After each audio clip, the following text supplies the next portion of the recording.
In today's video, I'm going to show you two vintage Coach bags that don't get a lot of attention here on YouTube, but I think they should because they're pretty great. So let's get into it.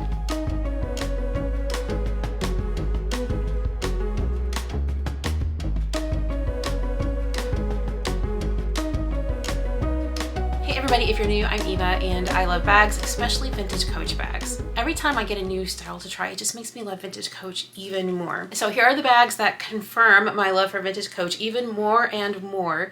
These are the Vintage Coach Plaza bags. And the Plaza bag came in two sizes.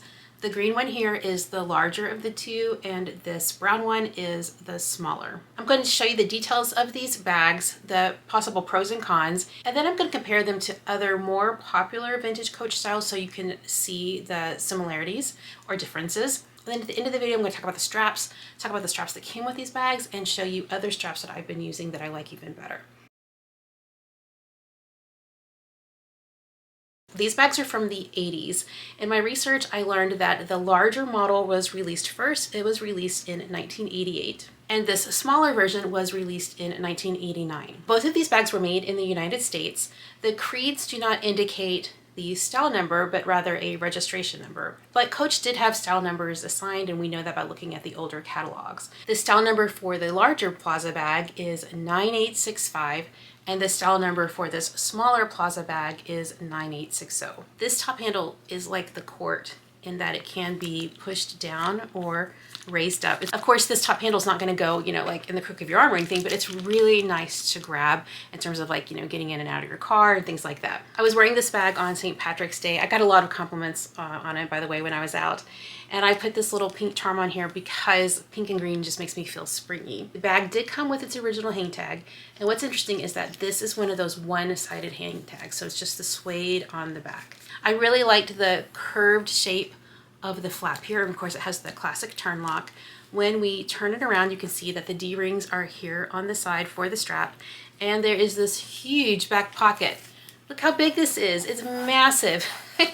It's really wonderful. And the leather on this is amazing. I wish you could feel it. It feels so good. I'll just keep turning it around here and give you a shot of the bottom. Okay, so now let's get inside the bag. So when you lift up the flap, you can see that this part is leather lined. The back wall has a zipper pocket here, and I know it's going to be hard to see, so I'll put in a shot, but there is a creed on the back wall under this zipper pocket. But the rest of the bag is lined in the natural suede. You can see here how I've got it pulled up on the front wall there. Speaking of front wall, along this front wall, there's a really nice pocket here as well.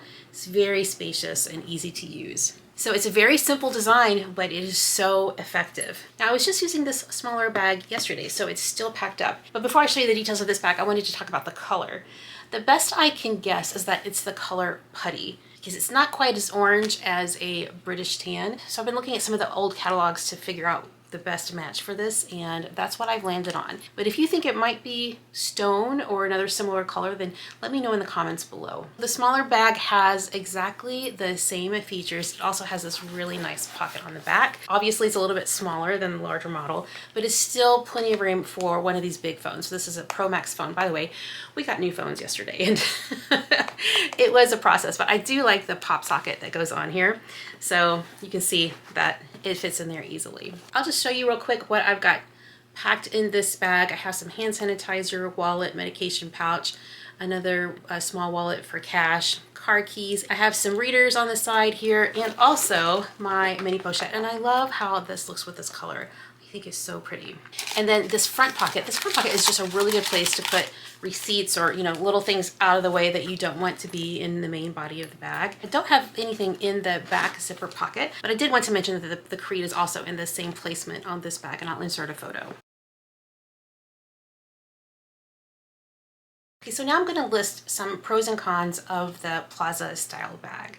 So I'll start here with the larger one. Because it is made out of this really thick, good quality leather, this bag can be a little bit heavy. I'll put the weights of these bags below, but this one I noticed, like when I picked it up, I noticed that it had some weight to it. But the pros of this is that, it has extra capacity. So when I wore it on St. Patrick's Day, it was a bright, sunny day, but like if it had been raining, then this would have had room for a mini umbrella. A possible con of this bag is that it doesn't set up straight. So it's no problem at all when I'm wearing it crossbody. But when I go to set it down like on a flat surface, this one falls forward. And I think it's because the lower seam construction is a little bit soft. It just doesn't have the structure to maintain this shape. So over time you can see that the leather here has just kind of concaved in on itself. And so it just kind of creates this little pot belly here, and that makes it lean forward when I set it down. This one is also developing those characteristics here on the bottom, but it's not as bad. So when I set this one down, it stays upright, maintains its shape just fine. In terms of pros, these bags are so easy to use. I really like how they have the top handle. I like how they have a removable strap so that you can add your own. I like these huge back pockets on the back of the bag, and they just feel so comfortable to wear. And even though this larger size is significantly larger than the small, it doesn't feel too big. Something about the proportion of the height and the length of this bag and the width, it just all works together so well. And on this smaller size, even though it's smaller, it doesn't really seem like small and cute to me. It's kind of like the court bag, but with a smile. That's a good segue into comparing the Plaza bags to more popular styles. So I think that the court bag is much more popular on YouTube anyway, and I think it's just easier to find in general on the, on the reseller secondhand market. So I'll show this bag next to my court. You can see that the court has a rectangle shape. It's got like these squared off corners and makes a really nice rectangle. Here, the Plaza is about the curves. Yeah, and it's really fun to see them next to each other because they're so similar, but the styling differences of the curved or square lines really gives a different impression.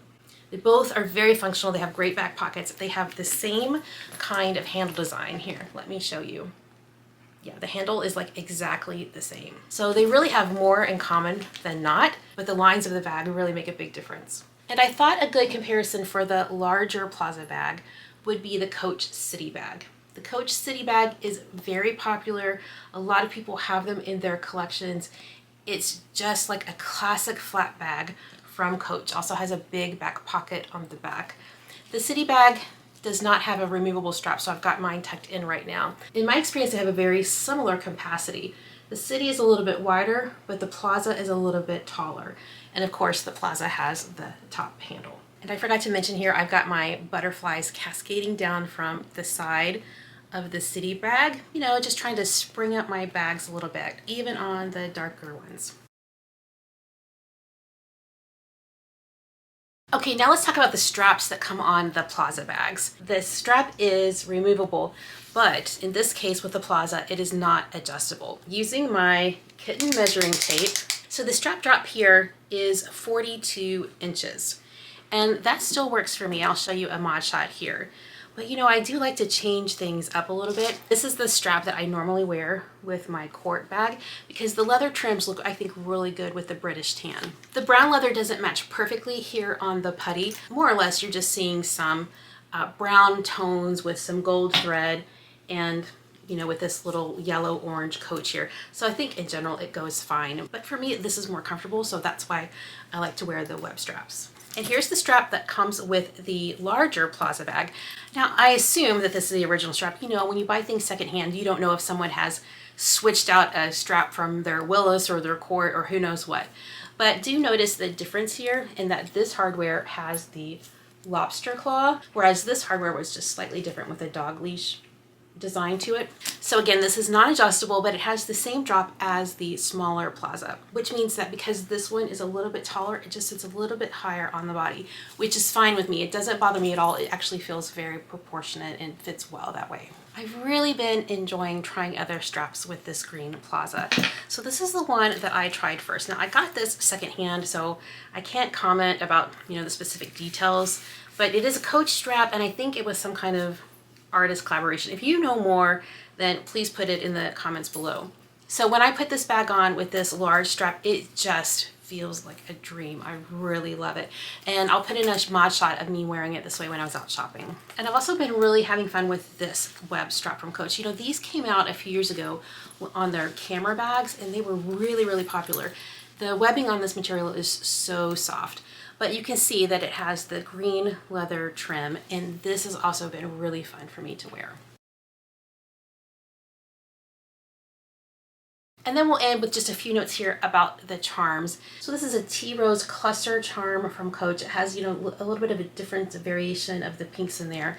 And this is the heritage charm, but in the tan color. So it has a little bead, another Coach hang tag, and then like an orange bead here of a different color. And then this longer one here, which has 2 beads. And it's finished off here at the bottom with this little piece, which is like looped in leather. So I just love how these heritage charms give so much like visual interest. And you've heard me mention these heritage charms before. So Coach has them in both the black and the tan. And then there's also a red one that doesn't have as many dangly bits, let's say. But I think they're great. If you're looking for something, then I highly recommend these heritage charms. They attach with a loop so they can be used on almost any style of bag really easily. I hope you've enjoyed learning more about the Plaza bags. I really recommend this style as long as you are okay with how it might be shaped here along the bottom. But in general, I love these bags. I think they're great. If you'd like to see my other Vintage Coach videos, then they will be listed in the playlist below. Well, thanks for watching. I'll see you in the next one. Bye.